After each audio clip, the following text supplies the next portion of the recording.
ముందుగా వేదిక మీద ఉన్న మా ఉద్యమకారులకి, ముఖ్యంగా youngsters Ruchith and John and team కి, ఇవి మీరే జెన్జీ, అసలు మూసీ రివర్ మీదనే జెన్జీ మూవ్మెంట్ స్టార్ట్ చేయాలి మనం ఈ ప్రాజెక్ట్ మీద. అంటే ఒక జర్నలిస్ట్ గా నేను 97 లో నేను జర్నలిజంలో ఉన్నప్పటి నుంచి నందనవనం ప్రాజెక్టు అప్పుడు రిపోర్టింగ్ చేసినప్పటి నుంచి చెప్తున్నా, ఒక ఎక్స్పర్ట్ గా కాకుండా ఒక జర్నలిస్ట్ గా కొన్ని ప్రశ్నలు మేము ముందుకు తీసుకొస్తున్నాం సమాజం ముందు. ఇప్పుడు మనం ఏ పని చేయాలన్నా కూడా ఫస్ట్ మనకి సరైన అవగాహన ఉండాలి. మన అండర్స్టాండింగ్ ప్రాపర్గా ఉంటే మన థింకింగ్ దానికి తగ్గట్టు ఉంటుంది.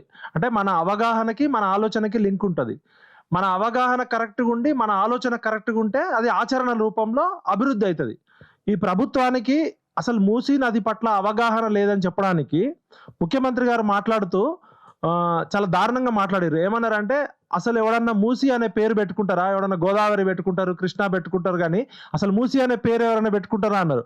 అంటే ఆయన మెదడులో మూసీ అనే పదం పట్ల, మూసీ నది పట్ల ఉన్న అవగాహన ఏంటంటే, మూసీ నది అంటే పెంట, మూసీ నది అంటే మురికి అని అనుకున్నాడు. మిస్టర్ రేవంత్ రెడ్డి గారు, నీకు అవగాహన లేదు, అజ్ఞానం ఉంది, అనుభవం లేదు, అహంకారం ఉంది. అసలు మూసీ నది అనేది మనకి ప్రకృతి ఇచ్చిన అనంతగిరి కొండల నుంచి ఓడపల్లి వరకు ప్రపంచంలోనే ఔషధాలు పారే నది. ఆ అనంతగిరి కొండల్లో ఉన్న ఆ చెట్టు వేర్ల నుంచి మనకి ఎన్నో రకాల ఔషధాలు వస్తే ఆ ఔషధాలు నీళ్ళల్లో పారడం వల్ల ఏమంటామన్నా హెర్బల్ వాల్యూస్. ఇలా మనం కాశ్మీర్ పోతే అక్కడ ప్రభుత్వము కాశ్మీర్ కొండల్లో కొన్ని 100 కోట్లు ఖర్చు పెట్టి హెర్బల్స్ ని ప్రొటెక్ట్ చేస్తుంది.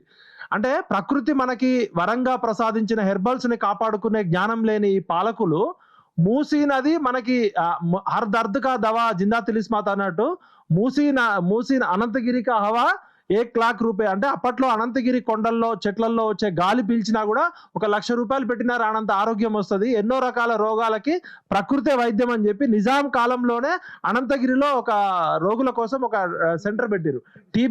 టీబీ రోగు ఎవరైనా ఉంటే అనంతగిరి కొండల్లో ఉంటే టీబీ ఆటోమేటిక్ గా తగ్గిపోద్దని చెప్పారు. అలాంటి ఎన్నో హెర్బల్ వాల్యూస్ ఉన్న మొక్కలున్న దామగుండం అడవిని మింగేసిరు వీళ్ళు మోడర్న్ డెవలప్మెంట్ పేరుతో. ఇప్పుడు ఆ మూసీ నది ప్రవహిస్తున్న నది పరివాహక ప్రాంతంలో మూసీ నదిని మింగిన బద్మాష్ గాళ్ళు ఎవరు అంటే, ఫస్ట్ అసలు నిజాం కాలంలో మొత్తం హైదరాబాద్ కి తాగునీరుగా, మొత్తం ఔషధ నీరుగా ఉన్న మూసీ నది కాలుష్యానికి కారణం ఎవరు? ఇండస్ట్రీస్. మరి ఇండస్ట్రీస్ కి పర్మిషన్ ఇచ్చింది ఎవరు? Pollution control board. First Musi నదిలో ఈ కాలుష్యాలకి కారణం ప్రభుత్వము, కేంద్ర ప్రభుత్వము, రాష్ట్ర ప్రభుత్వము. ఈ పొల్యూషన్ కంట్రోల్ బోర్డుని ఉరిదీయాలి ఫస్ట్. ఈ 50-70 సంవత్సరాల్లో ప్రకృతి మనకు ఎన్నో వందల వేల సంవత్సరాల నుంచి ఇచ్చిన మూసీ నదిని కలుషితం చేసింది రాష్ట్ర ప్రభుత్వాలు, ఇండస్ట్రీస్. సెకండ్ వచ్చేసి, ఇప్పుడు మన రుచిత్ గాని జాన్ గాని చెప్పినట్టు ఏదన్నా ప్రాజెక్ట్ చేసే ముందు, ఇప్పుడు మనకి కాన్స్టిట్యూషన్ లో వీళ్ళు ఇచ్చిన ప్రెస్ నోట్లో ఏముందంటే రాష్ట్రంలో ప్రాథమిక ప్రజాస్వామ్య సూత్రాలు అంటున్నారు. ఇప్పుడు మన 73-74 కాన్స్టిట్యూషన్ రాజ్యాంగ సవరణలో మన గ్రామ సభ అనేది కీలకం. అంటే ఏదైనా గ్రామంలో ఒక స్కూల్ కట్టాలన్నా, ఏదైనా ప్రాజెక్ట్ కట్టాలన్నా, మురికాలలో కట్టాలన్నా, శాండ్ తీయాలన్నా కూడా ఆ గ్రామ ప్రజలందరూ కూడా దానికి స్టేక్ హోల్డర్స్. ఆ గ్రామ ప్రజలతో పాటు ఆ ఎకో సిస్టమ్ ఉంటుంది. బర్రెలకు ఏమన్నా ఇద్దా, పశువులకు ఏమన్నా ఇద్దా, కోళ్ళకి ఏమన్నా ఇద్దా, ఆ గ్రామంలో ఉన్న చెరువు పరిస్థితి ఏంది, అంటే ఆ గ్రామంలో ఉన్న అన్ని రకాల బయోడైవర్సిటీని ఎక్స్పర్ట్స్ తోటి ఒక ప్రాజెక్ట్ కి ఆమోదిస్తారు. అదేవిధంగా ఒక మున్సిపాలిటీలో ఇంత మూసీ నది 55 కిలోమీటర్ల స్ట్రెచ్ లో ఇన్ని వేల లక్షల మంది ఉన్నప్పుడు ప్రభుత్వం ఒక ప్రాజెక్ట్ చేయదలుచుకున్నప్పుడు స్టేక్ హోల్డర్స్ తో మాట్లాడాలి. ఇది రాజ్యాంగం కల్పిస్తున్న హక్కు. ఇప్పుడు మనం ఒక ప్రాజెక్ట్ చేసే ముందు ఆ ప్రాజెక్ట్ వల్ల ఎవరు లాభపడతారు, ఎవరు నష్టపోతారు, ఆ ప్రాజెక్ట్ వల్ల వచ్చే మంచి చెడు ఎవరికి ఉపయోగపడుతుంది అంటే ఆ ప్రాజెక్ట్ చుట్టూ ఉన్న అందరినీ స్టేక్ హోల్డర్స్ ఇన్వాల్వ్ చేయాలి. ఇది ఐక్యరాజ్య సమితి చెప్తున్న సస్టైనబుల్ డెవలప్మెంట్ గోల్స్ కానీ, లేకపోతే మానవ అభివృద్ధి సూచిక హ్యూమన్ డెవలప్మెంట్ ఇండెక్స్ కానీ, ఇలా ప్రపంచంలో అభివృద్ధి గురించి మాట్లాడే ఏ ఇంటర్నేషనల్ ఆర్గనైజేషన్ కూడా ఫస్ట్ మీరు భాగస్వాములతో మాట్లాడండి.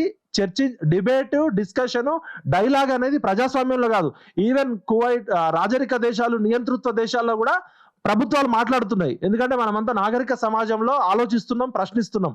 ప్రశ్నే ప్రజాస్వామ్యానికి పునాది, ప్రశ్నే నాగరికత. అలాంటిది ఈ ఏం తెలవని గుంపు మేస్త్రి రేవంత్ రెడ్డి వచ్చినాక మూసీ నది ఎవరైనా పేరు పెట్టుకుంటారా అంటే మా పిట్టల శ్రీశైలం వాళ్ళని మనం అభినందించాలి. తన బిడ్డకి మూసీ అనే పేరు పెట్టుకున్నాడు. వాస్తవానికి మనకు కూడా తెలియదు. అంటే ఎంత అద్భుతమైన పేరు అది మూసీ అనేది ఎవరైనా పెట్టుకుంటారు కదా. ముఖ్యమంత్రికి ఉన్న ఆ భావజాలం, ఆ అవగాహన లేకపోవడం, అజ్ఞానంతో మాట్లాడుతున్నాడు. ఇప్పుడు కొన్ని ఫండమెంటల్స్ అడిగితే, ఫస్ట్ ప్రభుత్వాలు తప్పు చేస్తే మీ పేరు ఆ బిలాల్ భాయ్ చెప్తున్నప్పుడు ఏం చెప్పిండు, గవర్నమెంటే ఫస్ట్ తప్పు చేసింది అంటుండు. మన ఎంజీపీఎస్ దగ్గర ఆల్రెడీ ఒకవైపు ఏమో ఆసియాలోనే పెద్ద బస్ స్టాండ్ అని చెప్పి అక్కడ ఆర్టీసీ వాళ్ళు మింగేసిర్రు అటు. సెకండ్ మెట్రో వాళ్ళు వచ్చి మెట్రో స్టేషన్ కట్టిర్రు. సెకండ్ ఉప్పల్లో కట్టిర్రు. అదేవిధంగా శివాజీ బ్రిడ్జి కట్టిర్రు. ఇవన్నీ చేసింది ఎవరు? ప్రభుత్వాలే కదా. అంటే మూసీని మింగిన బద్మాష్ నా కొడుకులు ఎవరు? ఈ ప్రభుత్వాలే కదా. మరి ప్రభుత్వాల మీద కేసు పెట్టకుండా, ప్రభుత్వాలు చేసిన పనికి ప్రభుత్వాలను ఏమనకుండా, ఇండస్ట్రీని ఏమనకుండా, పొల్యూషన్ కంట్రోల్ బోర్డు నష్టపరిహారం చెల్లించకుండా, పాపం పేదోళ్ళు 100 గజాలో 50 గజాలో ఆ పేద దిక్కులేని వాళ్ళని రేవంత్ రెడ్డి ఎంత కసిగా కక్షతో ఐఎండి రిపోర్ట్స్ ఉన్నప్పటికీ కూడా 2025 సెప్టెంబర్లో ఉస్మాన్ సాగర్, హిమాయత్ సాగర్ నుంచి నీటిని క్రమక్రమంగా విడుదల చేయకుండా ఒకేసారి గేట్లు తెరిచి కొడకల్లారా మీరు ఖాళీ చేయకపోతే మొత్తం మిమ్మల్ని నీళ్ళల్లో ముంచి చంపేస్తామనే ఒక కసితో రాక్షసులు కూడా అట్లా చేయరు. వీళ్ళు పాలకులా రాక్షసులా అని అడగాలి. అదేవిధంగా ఫండమెంటల్స్, ఇప్పుడు ఏదైనా ప్రాజెక్ట్ చేయాలంటే డీటెయిల్డ్ ప్రాజెక్ట్ రిపోర్ట్ ఉంటుంది. డిపిఆర్ ప్రజల ముందు పెట్టి డిపిఆర్ ఆమోదించిన తర్వాత ఫీజబిలిటీ రిపోర్ట్ చేయాలి. ఇప్పుడు నాకు వస్తుంటే ఒక వీడియో చూసిన, ఏషియన్ డెవలప్మెంట్ బ్యాంక్ వాళ్ళకి వీళ్ళు ఒక లెటర్ రాసిరు మాకు లోన్ కావాలని చెప్పి. నా చిన్నప్పుడు నేను జర్నలిస్ట్గా ఉన్నప్పుడు 20 ఏళ్ల క్రితం చంద్రబాబు గారు ఒక ప్రజెంటేషన్ చేసిర్రు. నేను జపాన్ డెవలప్మెంట్ బ్యాంక్ వాళ్ళు వచ్చారు. హుస్సేన్ సాగర్ ని క్లీన్ చేయడం కోసం 600 కోట్ల రూపాయలు జపాన్ డెవలప్మెంట్ బ్యాంక్ వాళ్ళు లోన్ ఇచ్చారు.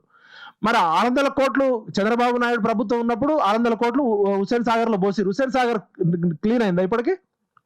మళ్ళీ కేసీఆర్ వచ్చి హుస్సేన్ సాగర్ లో కొబ్బరి నీళ్ళు లాగా తాగాలి, రూపాయి బిల్లు అంటే మురికి నా కొడుకులు ఇల్లు. మురికిలో కూడా డబ్బులు ఎత్తుకుంటారు వీళ్ళు. మామూలు వాళ్ళు కాదు, రాక్షసుల కన్నా డేంజర్ నా కొడుకులు. అన్ని ప్రభుత్వాలకి మూసీ నది ఎందుకు ఇంట్రెస్ట్ అంటే, మూసీ నది మురికిని క్లీన్ చేస్తామని చెప్పి ఆ మూసీ నది మురికిలో పెంటను తీరే చెత్తనా కొడుకులు ఇల్లు ఈ పాలకులు. ఎందుకంటే మూసీ నదిని ఏం చేయాలి? శుద్ధి చేయాలి. ఈ చెత్తనా కొడుకులకి బుద్ధి లేదు, శుద్ధి చేసే బుద్ధి లేదు. ఒకడు సుందరీకరణ అంటాడు, ఒకడు ప్రక్షాళన అంటాడు, ఒకడు పునర్జీవం అంటాడు, ఒకడు గ్లామర్ తీసుకురావాలి. మూసీ నది వల్ల హైదరాబాద్కి ప్రపంచ స్థాయి గ్లామర్ వస్తుందట. అరే మీరు ఏం చదువుకున్నారా చెత్తనా కొడుకున్నారా? వాడు కొరియాపోయిన కాంట్రాక్టర్ ఒకడు ఉన్నాడు. ఒకవైపు ఏమో గండిపేట చుట్టూ ఫామ్ హౌస్లు ఆక్రమించుకున్నారు మీరు మంత్రులందరూ. మీ ఫామ్ హౌస్లలో నుంచి వచ్చే మలాలు మూత్రాలన్నీ కూడా మూసీ నదులకు వదిలిపెడతారు. మళ్ళీ పెద్ద పెద్ద మాటలు మాట్లాడతారు. వీళ్ళు కొరియా పోయారు కదా, పొంగులేటి, ఆమ్రాపాలి, ఆ టీం అంతా పోతే అక్కడ ఏమన్నారంటే ఆ కొరియా ఏ సిటీ అది, సోల్ సిటీ, ఆ మేయర్ 4000 సార్లు అక్కడ ఉన్న ప్రజలతో 4000 మీటింగులు పెట్టిండట. 4000 మీటింగులు అంటే అక్కడ ఉన్న ప్రజలతోటి, అక్కడ ఉన్న వ్యాపారస్తులతోటి, అక్కడ ఉన్న స్టేక్ హోల్డర్ని ఒప్పించడానికి 4000 మీటింగులు పెట్టి వాళ్లకు నచ్చినట్టు అభివృద్ధి చేసిర్రు. అమర్త్య సేన్ గారు ఒక కొటేషన్ చెప్తారు. ఆయనకు నోబెల్ బహుమతి రావడానికి ప్రధాన కారణం వెల్ఫేర్ ఎకనామిక్స్ లో what is the real development? Development means not building sky scrapers or technology development. Development means ఎవరైతే బాధితులు, ఎవరైతే లబ్ధిదారులు ఉన్నారో వాళ్ళకి స్వేచ్ఛ, స్వాతంత్రం ఇచ్చి వాళ్ళ ఆలోచనని అమలు చేయడమే నిజమైన అభివృద్ధి అని చెప్పినందుకు ఆయనకి నోబెల్ బహుమతి వచ్చింది భారతదేశం నుంచి. అరే మీకు చదువు లేదు, సంస్కారం లేదు, అవగాహన లేదు, అనుభవం లేదు, మీరు ఉట్టి బుడ్డ ఫకీర్నా కొడుకులు. మిమ్మల్ని ఎన్కౌంటర్ చేయాలి అసలు. ఎందుకంటే మీకు కనీసం అర్బన్ పాలసీ విషయంలో ఈ మూసీ నది రివర్ ఫ్రంట్ డెవలప్మెంట్ అని పెట్టారు కదా, ఐఏఎస్లు ఏం బిక్తున్నారు? గడ్డి బిక్తున్నారా? మీ ఎకాలజీ ఎక్స్పర్ట్ ఎవడు? ఈ మూసీ నది ప్రాజెక్ట్ కి మీ ఎన్విరాన్మెంట్ ఎక్స్పర్ట్ ఎవరు? మీరు అర్బన్ డెవలప్మెంట్ ఎక్స్పర్ట్ ఎవరు? నేను నెదర్లాండ్స్ లో స్టడీ టూర్ లో భాగంగా ప్రపంచంలో అర్బన్ డెవలప్మెంట్ లో నెదర్లాండ్స్ హేగ్ సిటీ అనేది వరల్డ్ నెంబర్ 1. మేము అక్కడ స్టడీ టూర్ కు పోయినప్పుడు అక్కడ మేయర్, కార్పొరేటర్ చేస్తాడు. దీనికి ముఖ్యమంత్రి చేయాల్సిన అవసరం లేదు. మూసీ నదిలో పూడిక తీయాలి, మూసీ నదిలో చెత్తను తీసేయాలి, మూసీ నదిలో వచ్చే కాలుష్య కారకాలను ఆపాలి. దీనికి ఒకడేమో 50,000 కోట్లు అంటాడు, ఒకడు మళ్ళీ 1,50,000 కోట్లు అంటారు. అరే చెత్తనా కొడకల్లారా, మీరు ఆ గుంపు మేస్త్రి మెస్సీతో ఆడే ఫుట్బాల్ ఖర్చు 5 కోట్లు పెడితే మూసీలో ఉన్న చెత్త తీయచ్చు. మూసీ నదిని తన ప్రవాహానికి అనుగుణంగా మనం నాగరికత పేరుతో నదిలోకి మనం ఇల్లు కట్టుకున్నాం. ఇవాళ ఆయన ఫార్మాసిటీ పేరుతో ఒక ఆయన 10,000 ఎకరాలు కేటాయిస్తే ఇంకో ఆయన 20,000 ఎకరాలు కబ్జా చేసి 30,000 ఎకరాలు అంటుండు. ఇంకో ఆయన హైదరాబాద్ లో ఉన్న పొల్యూషన్ ఇండస్ట్రీస్ అన్ని తీసేస్తామని 10,000 ఎకరాలు అన్నాడు. మరి ఫ్యూచర్ సిటీ అంటావు కదా రేవంత్ రెడ్డి గారు, మీరు ఫ్యూచర్ లో మాకు సీఎం కాండి, ప్రజెంట్ లో మీకు సీఎం అక్కర్లే. మీరు రిజైన్ చేయండి. ఇప్పుడు రిజైన్ చేసి 2047కి రండి. మిమ్మల్ని కన్నా రాజమౌళిని పెట్టుకుంటే గ్రాఫిక్స్ బాగా వేస్తాడు. మీరు నిన్న 100 కోట్లు 200 కోట్లు పెట్టి గ్రాఫిక్స్ వేసిరు కదా. నదిని మింగుతున్నారు మీరు, నదిలో కాంక్రీట్ పోస్తున్నారు. నదిని వెడల్పు చేయండి, నదిని శుద్ధి చేయండి. నదిని బాగు చేయడానికి మేమంతా మీకు సపోర్ట్ చేస్తాం, అవసరమైతే శ్రమదానం చేస్తాం. లేకపోతే ఈ రుచిత ఆధ్వర్యంలోనే జన్జీ మూవ్మెంట్ పొంగులేటి ఇంటి మీద, ఈ పొల్యూషన్ కంట్రోల్ బోర్డు ఇంటి మీద, ఈ మంత్రుల ఇళ్ల మీద, మూసీ నది ఒడ్డు మీద, మూసీ నదిని మింగిన చెత్తనా కొడుకులు అందరి ఇళ్ల మీద జన్జీ ఉద్యమం చేయాలి. ఎంత బాగా అనిపిస్తుంది అంటే 79 సంవత్సరాల తర్వాత భారతదేశం ప్రపంచంలోనే అతిపెద్ద ప్రజాస్వామ్య దేశం, అతిపెద్ద లిఖిత రాజ్యాంగం, ప్రజల చేత ప్రజల కొరకు ప్రజలే పరిపాలించిన ప్రజాప్రతినిధులు మూసీ నది ఒడ్డునున్న జీవితాలను మింగేస్తూ వాళ్ళని ఎక్కడో డబుల్ బెడ్రూమ్ ఇళ్లకు పంపిస్తారట. నాకు నిన్న రాత్రి కాంగ్రెస్ మిత్రులు చెప్తున్నారు, అమీన్పూర్ లో ఇట్లనే డబుల్ బెడ్రూమ్ ఇల్లు ఇస్తే వారం రోజుల నుంచి అక్కడ డ్రైనేజ్ పొంగి పొర్లుతుంటే ఎవరు పట్టించుకోవట్లేదట. కలెక్టర్ కి ఫోన్ చేస్తే ఆమె రైజింగ్ తెలంగాణ అంటుందట. ఫోన్ చేస్తే రైజింగ్ కాదు, డ్రౌనింగ్ తెలంగాణ. ఇంగ్లీష్ లో ఏమంటారు ముంచడానికి, డ్రౌనింగ్ ఏనా? తెలంగాణ మిస్ అవుతుంది, రైజింగ్ కాదు, మిస్సింగ్ తెలంగాణ, డ్రౌనింగ్ తెలంగాణ. మీకు ఏం తెలియదని కూడా తెలియదు. మీరు ఇమీడియట్ గా రిజైన్ చేయండి. మీకు చేత కాదు ఏమన్నా అంటే మమ్మల్ని కోసుకొని తినండి, మమ్మల్ని దొంగల్లాగా చూస్తున్నా అంటున్నారు కదా. రుచితిని సీఎం చేసినా కూడా అంతకన్నా అద్భుతంగా పాలిస్తాడు ఆయన. ఎందుకంటే ఒక లా చదువుకున్నాడు, ఒక పొలిటికల్ సైన్స్ చదువుకున్నాడు. ఇక్కడ ఈ రూమ్ లో కూర్చున్న ఎవరైనా కూడా మీకన్నా అద్భుతంగా పాలిస్తారు. ఒకటే చెప్తున్నాం, మూసీ నది మనకి ప్రకృతి ఇచ్చిన వనరు, మూసీని కాపాడుకుందాం. ఈ సుందరీకరణ, ఈ గ్రామర్ పదాలు మాకు అక్కర్లే. ఇంకోటి మా జిలాల్ భాయ్ చెప్తున్నాడు 150 నాలాలు ఉన్నాయి అంటున్నాడు. ఆ నాలాల మీద కబ్జాలు అయినప్పుడు మూసీ నదిలోకి వచ్చే, అది ఇంపార్టెంట్ కదా. ఆ మూసీ నదికి డ్రైన్ వాటర్ ఎక్కడి నుంచి వస్తుంది, రెయిన్ వాటర్ ఎక్కడి నుంచి వస్తుంది, డ్రైనేజ్ ఎక్కడి నుంచి వస్తుంది, అది చేయకుండా ఆ గ్రాఫిక్స్ వేసి కొండల రెడ్డో, తిరుపతి రెడ్డో, పొంగులేటి శ్రీనివాస్ రెడ్డో పోయి ఆ కొరియా మేయర్ చుట్టూ ఫోటోలు దిగి అమ్రాపాలి ఇట్లా నవ్వి, ఆమె ఇట్లా ఇకిలించి, ఈమె ఇట్లా సకిలించి జిగేలు అక్కర్లే. మా కాంగ్రెస్ పార్టీ అధికారంలో రావడానికి మేము వారంలో పనిచేసినప్పుడు మా రుచిత అర్ధ గంటలో అద్భుతమైన గ్రాఫిక్స్ తయారు చేసి ఇచ్చిండు ఆమెకి. ఎవరికి? ఆమె దీపాదాస్ మున్షికి. మరి రుచిత ఒక్కడు సరిపోతాడు? మీ గ్రాఫిక్స్, మీ కన్సల్టెంట్లు ఏం చేస్తారు? కరప్షన్ చేస్తారు. 100 రూపాయల పనికి 1 కోటి రూపాయలు తీసుకుంటారు. ఎవరన్నా మీకు అడ్వైజర్? ఎవరు? మీరు అడ్వైజర్లు ఉన్నారా? మీరు బడ్వైజర్లా ఎవరన్నా?